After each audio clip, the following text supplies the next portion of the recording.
What are the most critical lessons from Harare's urban development that policymakers and planners can apply to address challenges like inequality and infrastructure deficits in other African cities? I think in the last chapter of the book, I actually provide the 8 key lessons that are important in as far as again even reducing inequality and providing infrastructure is concerned. And in the context of Harare, I think these lessons they're actually important in as far as the growth of the city in the next century is concerned. I enumerate these lessons.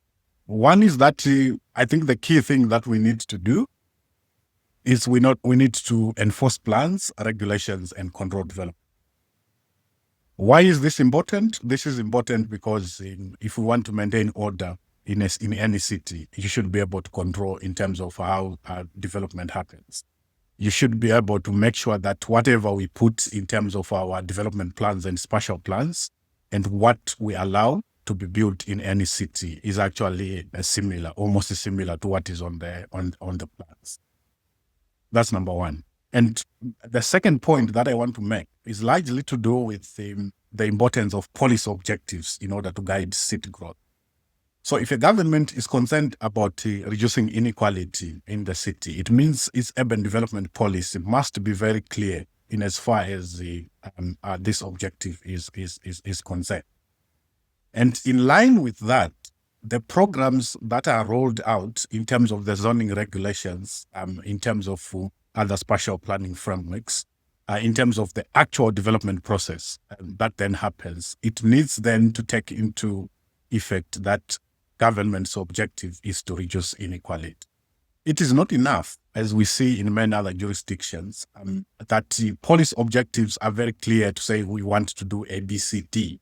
But when you look at the programs, the crafting of the programs and their implementation, it begins to veer off from the key objective of reducing inequality or increasing infrastructure. So it's very, very important that the policy objectives and the implementation of the programs, they speak from the same wavelength if you want to address key issues like inequality. We see back on, if we can take an advantage of Zimbabwe's experience at independence, government realized that there was spatial inequality. There was an over-focus on low-density areas, which where a lot of the Europeans were living, and there was an under-focus of African areas. So what they did is that they used they rolled out a number of policies. One was that they opened a lot of infrastructure investments in African areas. Two is that in terms of the way they used the city finances, they kind of developed a mechanism which was responsible for taking some resources that are actually collected from the central business district into the posh areas to be used to be invested in the southern part of the western part and the southern part of the city where the Africans live. Secondly, is that they availed a lot of land, government land, for development, so that it can house a lot of Africans. Fourthly, you will see that government actually reduced standards over time in order to make sure that we actually build the infrastructure and build the housing and related services that can accommodate the previously underserved population. The third lesson, which I've touched on briefly, is that I think we need to be able to use land to steer urban growth. Because anything that happens in a city, whether it's infrastructure development, amongst others, you need a piece of land. So if you want to be able to accommodate, or if you want to be able to support a certain policy objective, you should be able to use the available land, public and private land, to steer the city in a direction of growth that meets the policy objectives that have been set by the city fathers and also the national government. The fourth lesson that I explain in detail is the need for flexibility in terms of planning standards and regulations. We need to be clear in our minds that planning standards and regulations are there for the advancement of the aspirations of residents in cities.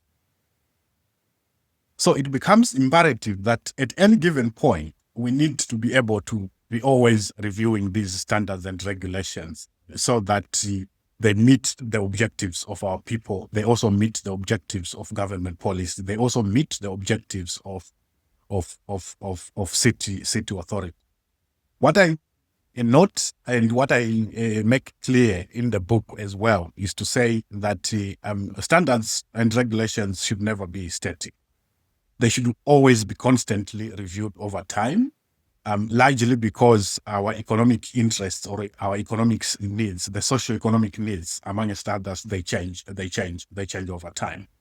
The fifth lesson, and perhaps for me the most important in trying to address the issues you have raised of inequality and infrastructure, is that the national government and city councils, they must collaborate. This is not an option. This is not a choice. But if we want to transform a lot of our cities, the national government and our city councils, they need to be pulling in one direction. Unfortunately, in many jurisdictions, we see that there's always tension and consternation between city authorities and the national government authorities. And what it means is that in the end, this tension undermines the achievement of national government policy objectives. It also undermines the achievement of city council objectives. So it is possible. It is then important going forward to make sure that there are platforms and mechanisms for the national government and city councils to collaborate on planning, spatial planning, on development planning, on financial planning and management, amongst other issues. The sixth lesson that I make, that I think is also very important, is that we need to be able to put citizens at the center of shaping city. I have in the book, I have written at length, and I made it clear that it is important to know that, or to put it across, that the transformation of African cities in particular is going to depend on the actions and inactions of ordinary people. We are not going to see another Messiah who is going to come from somewhere else in order to change the material and living conditions of our cities. We are our own messiahs in as far as the African cities are concerned, which means that later on, perhaps we're going to discuss in terms of what are the roles that citizens could play in as far as shaping our cities is concerned. The seventh important lesson that I make is that we need to be able to promote robust council decision-making processes, because it is through these processes that decisions are taken, from departments to council committees to full council discussions, amongst others. It becomes important that this decision support system is based on evidence, and also there are actually clear frameworks of tracking the decisions that each and every council has made over time. You would be surprised that you might find out that perhaps in a year a council makes maybe 100 decisions.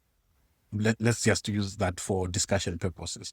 And when we then begin to look at the implementation of these decisions, you might realize that it's only less than 20% of those decisions that have been implemented. So, which means that we have a disjuncture between the decision-making process and the actual implementation in any council. For us to be able to advance forward, we need to be able to make sure that the decision-making process and the outcomes of those processes, they're actually implemented into programs and projects by the city department. The final point that I make in this book is that at any given point in time, we should be able to pursue institutional reforms to adapt to a changing environment. If you look at a city in terms of its configuration in 2000, and then you look at it in 2025, you should be able to see completely different setup, because the issues that the city was responding to in 2000 and the issues that the city should be responding in 2025 are completely different, which means that the city, in terms of its institutional configuration, it should be constantly be evolving and changing over time.